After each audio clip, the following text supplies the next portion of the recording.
Hello guys, it is Fluffysez here and welcome back to another video for you guys today. Today guys, we're going to be going over 9 tricks that you can do to improve your play at BeatSaber.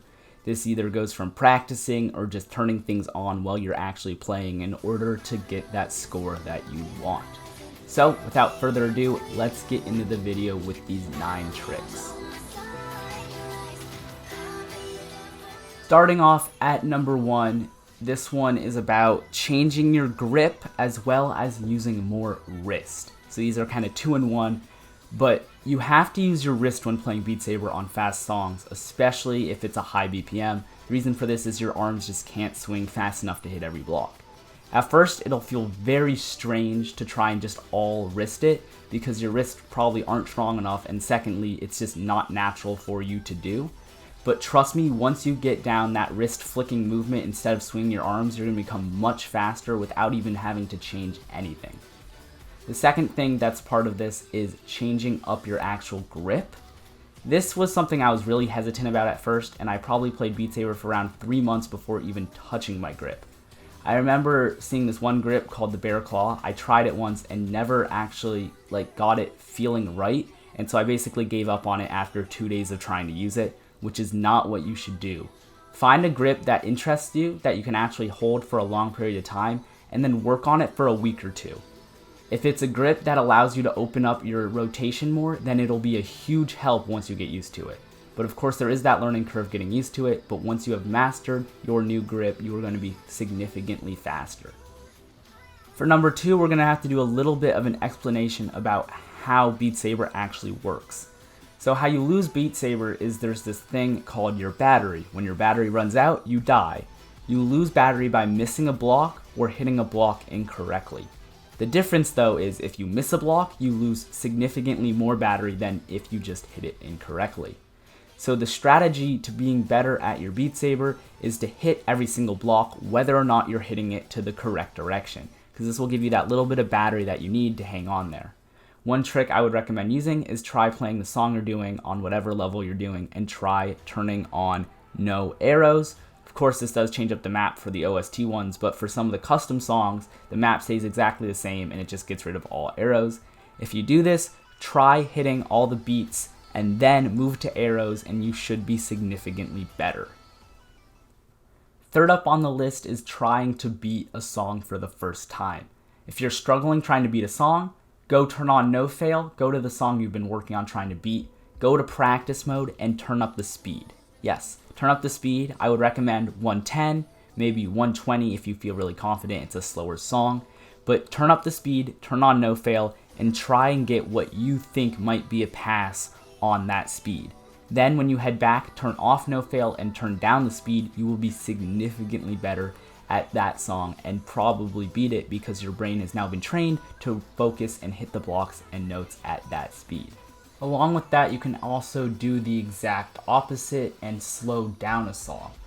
If you're playing this one song and you keep failing at this one part because you just can't get the pattern right, go there in practice mode, slow down the song, learn the pattern, and then slowly speed it up. Go from 50, learning the pattern, to 60, to 70, to 80, to 90, to 100, to 110, and then try and go do the song normally. For number 4, this is just more practice you can do to get better at songs in the future, but go back to a song that you know you can beat. Maybe it's a song that you beat on Expert Plus, and you can go down to Expert, and then turn on some modifiers. I recommend turning on Faster Song, and turning on No Arrows, and trying to beat the song. Play the song a couple times, doesn't matter how many times you beat it, just play it. Get used to the fact that you might not have to be able to see the arrows to be able to play it. Get your brain in that muscle memory kind of feel. That way when you move on to a harder song, you don't have to focus on the arrows as much. This works for any song, just make sure you've beaten the song before, otherwise your brain's gonna bring up bad habits. So make sure you've beaten the song, then you can turn on the modifiers and practice for future songs. Next up is for some of the newer players, but this is to try the campaign. I know the campaign seems very, very slow, even for brand new players, but get 20 levels into the campaign and you're going to be learning skills that you wouldn't have focused on when just playing songs normally. Because that's the cool thing about the campaign, is it actually has you go through and try everything. It forces you to try everything, which allows you to round out your skills and make you a more balanced player all around. So go try the campaign, whether or not you're a new player or an old player and you just want to get from that expert to expert plus, or if you're trying to get from that normal mode to expert, try out the campaign. It'll be a huge help.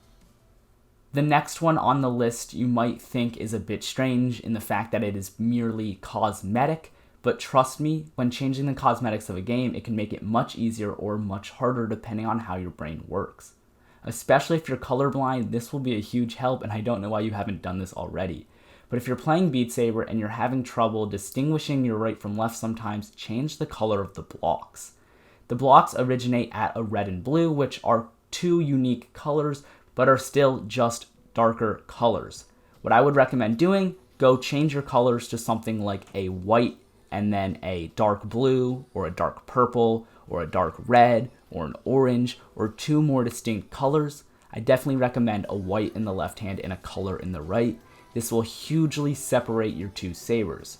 At first you might not like the colors. It's a little bit gross seeing the white in the background sometimes, but it will dramatically change the way you play. Along with that, if you're able to get mods and custom sabers, get a custom saber. I feel like I play significantly better whenever I'm using a thinner saber. I don't know if it's because of the trail or what sort, but whenever I'm using a smaller saber, I just am so much better than if I was using a normal size saber. Along with that, if you head into your settings and you head under controllers, you can actually change where your controllers are located. This can help for changing up your grip or stuff like that. But if you put your controllers further out ahead of you, it might make it easier if you're someone who swings early. Last up on the list is me telling you to go challenge yourself. The only way you're actually going to get better is by playing songs you know you can't beat. Go play those Expert Plus custom songs. Go play those insanely hard ones where you gotta swing your arms at 1,000,000 miles per minute. Try and beat those. Whether or not you can or not, it's still good practice. It's training your brain to think on that level, react on that level, and it's going to help you in the future. But if you don't challenge yourself on harder levels, you're never going to improve as a BeatSaber player. If any of these tips were helpful, remember to smash that like button down below. Subscribe if you are new. If you think this could help out one of your friends, be sure to share it. And yeah, thank you guys for coming. Hope you enjoyed. See you on the next one. Peace out, everybody. Bye.